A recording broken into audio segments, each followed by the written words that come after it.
People all across the state dealing with the consequences of flooding in Rich County. It's not the homes that have people concerned so much as the farmland. Yes, ABC4's Northern Utah correspondent Kate Garner reporting from Rich County this evening. Kate? Isn't this picturesque? A beautiful brook babbling through the countryside. It's something straight out of a storybook.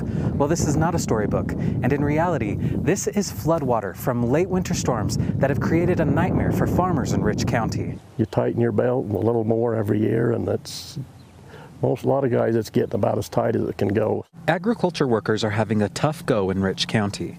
Many ranchers, like Gary Weston, double as hay farmers. Weston has around 500 acres of land used for this purpose. Hay is an important crop because it's used by the ranchers to get their cattle through the winter months. It's feeding 6 months hay isn't profitable. But a harsh winter meant farmers used up their reserves, which were low to begin with. Not last winter, but the winter before, we never had any snow.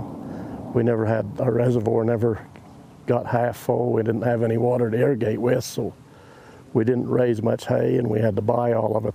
So that put us in the hole. Weston, like many in the area, lost about a quarter of his calves to the cold this spring. The late thaw means there's still not a lot of grazing land, and planting had to be held off. We got plenty of water this year, but we all fertilized a little bit to make sure we got enough hay, and the fertilizer guys are behind because of the weather, so the water's coming so fast and so high now, we can't keep it off for meadows to wait for fertilizer. He says this will likely impact their yield for the year.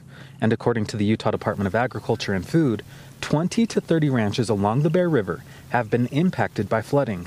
This, they say, will lead to an increase in feed costs for each ranch, ranging from $18,000 to $25,000. We kind of need a positive thing happen, not all this minus stuff. Weston says if the rest of us Utahns want to help our farmers and ranchers, all we need to do is buy locally grown and sourced food.